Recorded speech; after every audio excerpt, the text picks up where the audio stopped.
Alors on salue la maison Favre et Pierre Marcel a été le créateur du Salon du Livre il y a 32 ans. Et pourquoi la maison Favre? Parce que nous sommes sur le stand des éditions en présence de Valérie Gonin pour son ouvrage qui est paru en fin d'année dernière, Des racines dans le ciel, pardonner et se reconstruire après un drame familial. Bonjour Valérie. Bonjour. Alors votre livre est un témoignage personnel. Vous allez, sans verser de larmes, j'espère que vous tiendrez le coup devant ce micro, raconter ce qui est arrivé à votre famille. C'est ça, alors je raconte un drame familial qui a été vécu il y a 20 ans, en juin 98, où mon papa assassine ma maman, blesse mon frère et puis se suicide ensuite. À quel âge vous avez donc? J'avais 19 ans, j'étais de la maison. Et puis ce drame parle surtout de la pointe de l'iceberg, de fait d'un drame qui s'est produit déjà 20 ans en arrière. Et je reviens sur les coulisses de ce drame. Est-ce que ça veut dire que vous avez mis 20 ans à reconstruire quelque chose de votre univers, de ne pas vous sentir responsable par exemple? Non, je ne peux pas dire ça.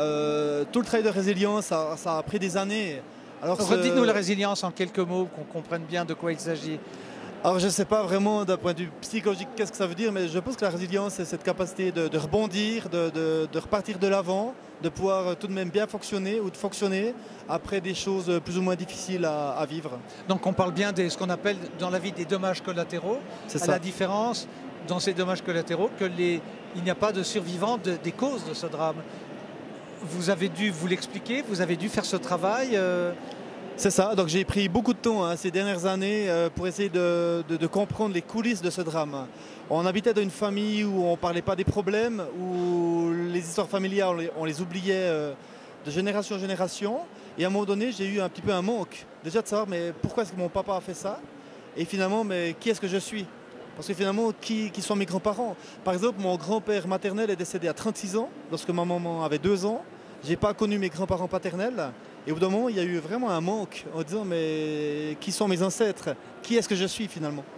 Parce qu'il manque le fait d'avoir des parents taiseux, comme on dit, qui ne vous ont pas parlé ou qui vous ont peu parlé. C'est ça, donc ils parlaient, mais c'est vrai que de parler des problèmes, de parler de leur propre famille, qui étaient des familles quand même compliquées, et de leurs problématiques à eux. Aussi.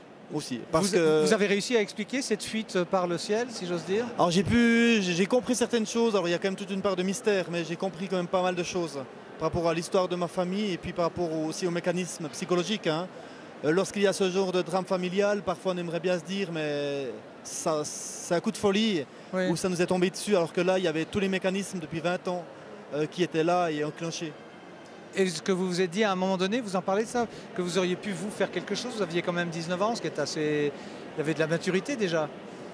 Oui. Si vous aviez été au courant, vous auriez pu les aider par exemple? Je ne sais pas, parce qu'il y avait de la maturité, mais à 19 ans j'étais quand même pas trop mature. Et lorsqu'on vit à l'intérieur d'une telle famille, ben, on est désemparé. Et c'est surtout lorsqu'on sort de ce genre de famille qu'on se dit mais j'aurais pu faire quelque chose. Mais lorsqu'on vit dedans, c'est difficile.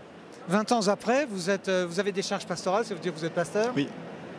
Est-ce que ça vous aide dans votre quête et dans cette résilience, les ressources spirituelles? Ah oui, bien sûr, ça m'aide de pouvoir déjà un petit peu, lorsque je vois des familles, de pouvoir déceler un petit peu ces mécanismes.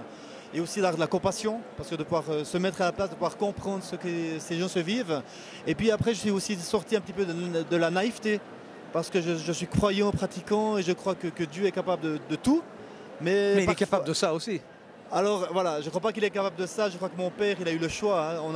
Je sers un Dieu qui aime et la vertu de l'amour c'est de laisser le choix.